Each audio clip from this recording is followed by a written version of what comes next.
Hello, welcome to my friends my dear student. तो आज आपके सामने जो सवाल है वो मैथ का, क्लास 10th साइंस का, सॉरी, मैथ का जो ऊंचाई दूरी होता है, यानी कि त्रिकोणमिति पार्ट से आता है। त्रिकोणमिति में आपका आता है ऊंचाई दूरी, यानी त्रिकोणमिति का अनुप्रयोग जो होता है पार्ट, उसमें देखें ऊंचाई दूरी होता है। तो ऊंचाई दूरी का जो क्वेश्चन आता है परीक्षा में उसको मैं लेकर आया हूँ। पिछले परीक्षा में जो क्वेश्चन आया था उसी क्वेश्चन को मैं लेकर आया हूँ, कैसे हल किया जाएगा और उसी तरीके से आपका आएगा भी। ये 100% आता है, ध्यान रख लीजिएगा इसको कैसे लगाया जाए।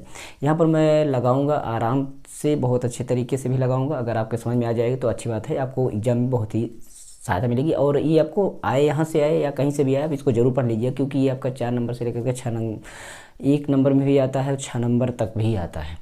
तो जैसे भी छोटी बड़ी सवालें होंगी, पहले हम एक सवाल छोटी लेंगे, उसके बाद हम एक सवाल बड़ी सवाल लेंगे। तो दोनों सवाल को आप ध्यान से देखिएगा। यहाँ पर हम प्रश्न को लगा देंगे और उसके साथ साथ हम नीचे हम हल करेंगे, ठीक है। तो आप हमारे चैनल से जुड़ सकते हैं। मैं 12th तक तो जो भी सब्जेक्टिव जितने भी होते हैं चैप्टर वाइज सोल्यूशन देता हूँ, न्यूमेरिकल की भी, इंग्लिश की भी, सभी चीज़ें यहाँ पर मिलेगी। तो क्या करना है, आपको नीचे डिस्क्रिप्शन एक बार चेक कर लेना है, आपको सारी प्लेलिस्ट भी मिलेगी। उसके बाद आप टेलीग्राम चैनल भी ज्वाइन कर सकते हैं। क्या करना है कि यहाँ पर जो मैं बताऊँ उसको अच्छी तरीके से देखना है, उसके बाद कमेंट करना है बाद में, लास्ट में। तो क्वेश्चन यहाँ पर आपको सामने हम दिखाएंगे। क्वेश्चन मैं बुक से पढ़ता हूँ और आपको वहाँ पर लगा हुआ मिलेगा। तो एक मीनार की ऊंचाई 20 मीटर है, बोला जा रहा है एक मीनार की ऊंचाई 20 मीटर है। तो हम एक मीनार बनाते हैं। यहाँ पर देखिए एक मीनार है, ये इसकी ऊंचाई 20 मीटर है। मीनार को हम ए बी मान लेते हैं। क्या ए बी मीनार है, ए 20 मीटर ऊंची है। कितना? 20 मीटर, ठीक है। पहले हम चित्र अगर बना लेते हैं, सवाल को लगा लेंगे आराम से। पहले चित्र ही बनाना सबसे इम्पोर्टेंट है। तो 20 मीटर ऊंची मीनार है। ज़मीन पर बनने वाली इसकी छाया की लंबाई 20√3 है। ज़मीन पर इसकी छाया बन रही है, यहीं कहीं पर छाया बनेगी, तो इसकी जो लंबाई है, दूरी इसकी कितना है? 20√3 मीटर। ये तो इसको हम सी मान लेते हैं। तो इसकी दूरी जो, मतलब इसकी लंबाई कितना बन रही है? 20√3। इसकी छाया बन रही है इतना मीटर, मीटर में ही है, ये भी ध्यान दीजिएगा, मीटर। और तो सूर्य से उन्नयन कोण ज्ञात है। इसका कोण कितना है? इसका उन्नयन कोण क्या होता है? नीचे होता है। और अवनमन कोण कहाँ होता है? ऊपर, क्षैतिज तल पर ऊपर होता है। तो उन्नयन कोण, इस कोण को निकालना है, कितना होगा। तो इसको हम कैसे निकालेंगे? देखिए कैसे में पता चलेगा कि हम कौन सा सूत्र लगाएं, साइन लगाएं, कास लगाएं, टैन लगाएं। तो हमें इसको समझने में कोई प्रॉब्लम नहीं। हम क्या करते हैं, जो मान हमारा मिल जाता है उसी के आधार पर लगे। जैसे साइन मिल रहा है तो साइन लगा दे, कास मिल रहा है तो कास, टैन लगे तो टैन। यहाँ पर देखिए हमें क्या 20 मिल रहा है, जो कि क्या है? लंब है। और ये नीचे क्या है? आधार है। लंब और आधार मिल रहा है तो इसका मतलब किस में होता है? टैन में होता है। हमें साइन में तो मिलेगा नहीं, अभी साइन में तो लंब और कर्ण मिलेगा, तो इसलिए हमें क्या लगाना है? टैन ही लगाना है। तो हम यहाँ पर हम टैन का सूत्र लगाएंगे और कैसे लिखना है उसको भी बताएंगे, ठीक है। तो हम पहले क्या लिखेंगे? त्रिभुज ABC में, त्रिभुज AB, समकोण त्रिभुज लिख देंगे। क्या? समकोण त्रिभुज लिख सकते हैं यहाँ पर ऐसे, समकोण त्रिभुज ABC में, या त्रिभुज का सिंबल बना सकते हैं। समकोण त्रिभुज ABC में हमें क्या क्या चीज़ें मिल रही है उसको लिख लेते हैं। मीनार की ऊंचाई, मीनार की ऊंचाई बराबर 20 मीटर, छाया की लंबाई 20√3 मीटर, उन्नयन कोण, उन्नयन कोण थीटा। उन्नयन कोण क्या? थीटा हमें पता नहीं है, इसी को निकालना है, इसी को हमें निकालना है। तो इतना चीज़ें, जो जो चीज़ें मिले और जो चीज़ें ना मिले उसको सब लिख दें कि क्या चीज़ें मिले क्या नहीं। अब हम क्या करेंगे, समकोण त्रिभुज मैंने लिख दिया है। समकोण त्रिभुज ABC में हम कौन सा सूत्र लगा रहे हैं? टैन को लगा रहे हैं। तो हम इसमें टैन लिखेंगे। टैन कितना अंश का? थीटा अंश का। लंब, टैन बराबर क्या होता है? लंब बटा आधार। तो लंब कितना है? 20। तो उसको हम AB लिखेंगे, जो जो चीज़ें हैं AB। आधार कितना है? AC है, तो AC लिखेंगे। टैन थीटा का मान कितना है? थीटा बराबर कोई कोण तो है नहीं, तो थीटा को थीटा ही छोड़ दिया। अगर कोण रहता तो यहाँ पर कोण लीजिए, 10, 20, 30 जो भी हो। तो AB का मान कितना है? 20 है। और AC का मान कितना है? 20√3 है। तो 20 से 20 कैंसिल आउट हो गया। उसके बाद टैन बराबर हमारा कितना आ गया? यहाँ पर कुछ नहीं बचा तो 1 बचा, यहाँ पर कुछ नहीं बचा इसके √3 बचा है। 1/√3, थीटा का मान 1/√3 कितना, मतलब कौन सा कोण का मान, टैन, किस टैन थीटा का मान आपका 1/√3 होता है, तो आपको पता चलेगा थीटा बराबर 30 होता है। कितना? 30। ठीक है, थीटा का मान कितना गया? 30 अंश आ गया। थीटा का मान कितना गया? 30 अंश। तब यहाँ पर लिख देंगे लास्ट में, अतः सूर्य का उन्नयन कोण अतः सूर्य का उन्नयन कोण 30 अंश होगा। इस तरीके से इसका आंसर का उत्तर, मतलब इसका दे सकते हैं प्रश्न का। तो ये होगा पहला प्रश्न आपको हम यहाँ पर लगाए थे। इसी तरीके से सेकंड क्वेश्चन आपके सामने लगा रहे हैं, और उसको भी देखिए, थोड़ा बड़ा होगा तो उसका भी फिगर बनाते हैं सवाल। ठीक है, जो जो चीज़ें दी गई हैं इसको लिखते हैं पहले।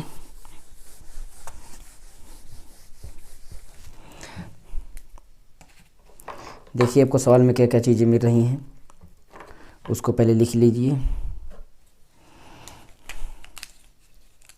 7 मीटर ऊंचे भवन के शिखर के एक टावर से शिखर का उन्नयन कोण। 7 मीटर ऊंचा एक भवन है। क्या है? 7 मीटर ऊंचा एक भवन है। यहाँ पर मैं क्या बना लेता हूँ? एक भवन, 7 मीटर ऊंचा एक भवन बना लेता हूँ। ये मैंने ए बी मान लीजिए, ए बी क्या, मैं कुछ भी मान लेता हूँ। मान लीजिए हमारा इधर मैं एक पहले पढ़ लेता हूँ। 7 मीटर ऊंचे भवन के शिखर से एक टावर के शिखर का उन्नयन कोण 45 है, जबकि उसके पास से टावर के उन्नयन कोण 60 है, और टावर की ऊंचाई ज्ञात कीजिए। तो इधर एक टावर है, इधर एक आपका भवन है, तो मैं यहाँ पर टावर बना लेता हूँ। तो मैं यहाँ पर एक ए बी मान लेता हूँ एक को, और एक को हम सी डी मान लेता हूँ। ठीक है, ये चीज़ हो गया। और यहाँ से जहाँ तक ये ऊंचा है आपका भवन हो या कुछ भी हो, तो इसकी ऊंचाई तो आपको बराबर, और ज़मीन पर भी आपकी ऊंचाई बराबर ही होगी, दोनों को ज़मीन तो भी बराबर होगी। यहाँ पर इसकी लेवल मैंने इसलिए बना दी क्योंकि जितना ऊंच ये भवन है उतना उस मीनार भी कहीं पर उतना ऊंचा होगा, ये तो पक्का ही है। तो भवन कितना ऊंचा है आपको पता चल गया है कि 7 मीटर भवन ऊंचा है। तो 7 मीटर ये भी इतनी दूरी होगा, जितना दूर भवन है उतना ऊंचा तो ये भी होगा। इस बिंदु को हम कुछ मान लेते हैं, मान लीजिए इसको हम m मान लेते हैं। और यहाँ से इसका कोण, यहाँ से इसका कोण ये वाला, और यहाँ से इसका कोण ये वाला, ये वाला कोण बोला जा रहा है 45 है, और ये वाला कोण बोला जा रहा है कितना है? 60 है ये। और उसके बाद जब ये ऊंचाई आपकी यहाँ तक 7 है, ठीक है, और पूरी ऊंचाई को हम क्या मानेंगे? देखिए यहाँ पर पूरी ऊंचाई हमको क्या मानना है? h। ध्यान देने वाली बात यह है, जब कभी ऊंचाई ना पता चले तो h मानिए, और नीचे का कोई भी चीज़ ना पता चले तो x मानिए। ऊपर का ऊंचाई के रूप में ना पता चले तो h मानिए, और नीचे कोई तल में नहीं पता है तो उसको x मानना है। तो यहाँ पर हम इसको हम अगर मानना चाहें तो यहाँ से लेकर के यहाँ इसके बीच की दूरी, तो यहाँ पर सवाल में तो दिया नहीं गया है, तो इसको हम x मान सकते हैं। तो यहाँ पर हम x मान सकते हैं इसको हम। ये अगर ए एक्स है तो ये भी एक्स होगा, क्योंकि इतना ही दूर तो ये भी होगा, आपको पता ही होगा। तो एच है, पूरी ऊंचाई कितना है? एच है, और यहाँ तक कितना है? 7 है। यहाँ तक देखिए कितना है? 7 है। जब यहाँ तक आपकी ऊंचाई 7 है तो इतना ये कितना होगी? ये आप सोचिए, 2 भाग में पूरी ऊंचाई एच है, और उसमें से 7 आ गई, 7 इसमें से हो गई, तो बचा कितना? तो घटाना पड़, पता चलेगा। घटेगा तो है ही नहीं, एच माइनस 7 ये वाली हो जाएगी ऊंचाई, एच माइनस 7 ये हो जाएगी। अब हम सभी चीज़ें मिल गई, हमें क्या करना है? पहले 60 का निकाल लेना है या पहले 45 का निकाल लेना है? तो किसका निकाल लेंगे हम? पहले ये ध्यान रखिए, पहले हम उसका निकालेंगे जो कोण टूटा ना हो। टूटा का मतलब इस तरह दिखेगी, ये है, ये पूरा अगर हो, इसमें कहीं पर भी बीच से कोई रेखा गुजरी हो, पूरा हो, तो इसका पहले निकालेंगे। जो टूटी फूटी रेखा, चाहे यहाँ पर देखिए ये टूट गई ना, यहाँ से यहाँ और यहाँ से यहाँ, यहाँ से यहाँ और यहाँ से यहाँ, इस तरीके से नहीं टूटी है तो इस तरीके से भी टूट सकती है, यहाँ से यहाँ और यहाँ से यहाँ, यहाँ से यहाँ, देखिए 2 भाग में टूट गई। तो जिसमें टूटी ना हो उसको बाद में निकालेंगे, पहले हम बिना टूटी वाली निकालेंगे। तो बिना टूटी में कौन है? अब देखिए एक बार यहाँ पर देखिए, ये 45 वाला, इसको अगर हम ढक लेते हैं तो देखिए 45 में कहीं, क्योंकि ये ही वाला है। तो इस त्रिभुज का नाम दे सकते हैं। पहले हम सारी चीज़ों को चाहे तो लिख लेंगे कि भवन की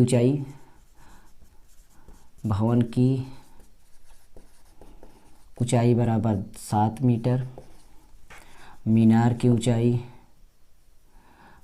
इसको माना भी लिखे हैं, मीनार की ऊंचाई h मीटर, ठीक। तो और भवन से मीनार के बीच की दूरी भवन से मीनार के बीच की दूरी x मीटर। ठीक है, ये सारी चीज़ें लिख सकते हैं जो जो चीज़ें हम वहाँ पर दिखाए हैं, और इसके बाद हम इसको हल कर सकते हैं। तो क्या करेंगे, पहले हम 45 वाले कोण को निकालेंगे। तो समकोण त्रिभुज लिख देंगे। क्या समकोण त्रिभुज हम लिख सकते हैं MBD, इसको हम समकोण त्रिभुज MBD से।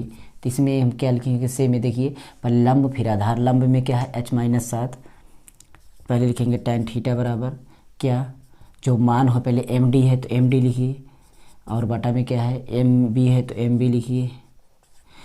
थीटा का मान हमारा 45 है, इसको 45 रखिए, tan 45 बराबर MD का मान है h-7 और MB का मान है x। x यहाँ पर ले जाएंगे, उससे पहले 1 रख लेते हैं, h-7 और बटा x। x यहाँ पर ले गए तो x बराबर हो गया h-7, h बराबर हो गया h मैंने समीकरण 1 के रूप में रख लेते हैं। अब उसके बाद समकोण त्रिभुज इसको लिखते हैं, ये वाला देखिए, इसको 45 को मूंद लेते हैं तो ये बनता है ये वाला। तो इसको हम लिख सकते हैं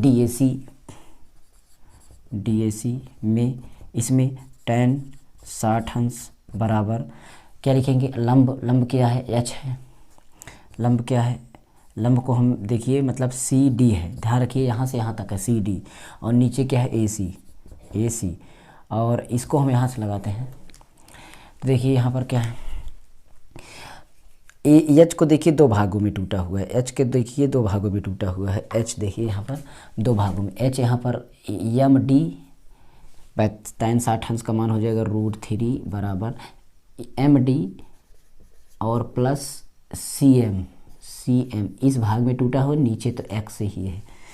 ठीक है, नीचे AC का मान x है, तो √3 ये √3 हो जाएगा। MD का मान हमारा हो गया कितना, MD का मान हमारा होगा ये h-7 ये, उसके बाद ये प्लस CM का मान हमारा हो गया 7 बटा में x का मान x ही रहेगा। x को यहाँ पर ले गए तो ये हो जाएगा 3x बराबर h-7 और प्लस 7, ये घट करके 0 हो गया, ये घट करके 0 हो गया, 7 में 7, तो हमारा √3x बराबर ये हो गया h। तो √3x का मान हमारा यहाँ पर निकला था h-7 बराबर h। ये इसको ब्रैकेट खोलते हैं, 3h - 7 √3 और बराबर h को एक तरफ लेते हैं तो ये हो जाएगा इस तरीके से, और इसको ले जाते हैं तो इस तरीके से। तो यहाँ पर h कॉमन लेते हैं तो 3 - 1 और बराबर 7 √3। परमीकरण इसका करेंगे, जब हम इसको यहाँ पर ले जाएंगे तो यहाँ पर √3 + 1 का गुणा करके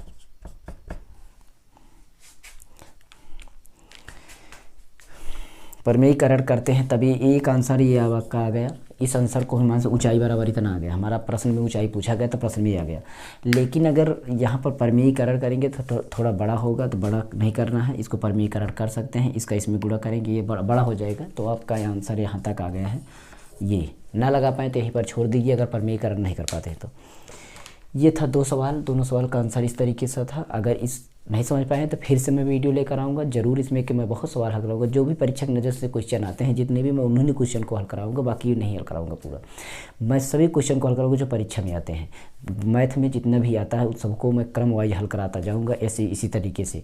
तो पिछली वीडियो देख लीजिए, मैंने डाला है, और ये भी है, और सामने आपके मतलब नेक्स्ट वीडियो आती ही रहेगी। इंग्लिश की भी क्लास है, फिजिक्स केमिस्ट्री मैथ है, जो भी है सभी क्लास चैनल पर है। इंग्लिश की तो स्पोकन क्लास और सारी चीज़ें क्लासें इंग्लिश की है, उसको भी चेक कर लीजिए। ओके, मैं संतोष कुमार पटेल और आप देख रहे हैं टेक्नो प्लस एडी चैनल, जिस पर आपको मोबाइल कंप्यूटर टेक्नोलॉजी और सारी वीडियो मिलती रहती हैं। तो मैं चलता हूँ, फिर मिलूंगा नेक्स्ट वीडियो में। तब तक आप कमेंट जरूर कर दिएगा, एक बार डिस्क्रिप्शन चेक कर लीजिएगा कैसे इन सबको रूट का गुणा भाग होता है, वो भी आपको वीडियो मिल जाएगी हमारे चैनल पर। सभी बेसिक वीडियो मिलेगी, कैसे जोड़ घटाना गुणा भाग एकदम नॉर्मल सा होता है वो भी मिलेगा। तो मैं चलता हूँ, फिर मिलेगा नेक्स्ट वीडियो में। तब तक के लिए आप सब कोई क्या करिए, कमेंट कर देना। ओके, चलते हैं। नमस्कार, जय हिंद, गुड बाय।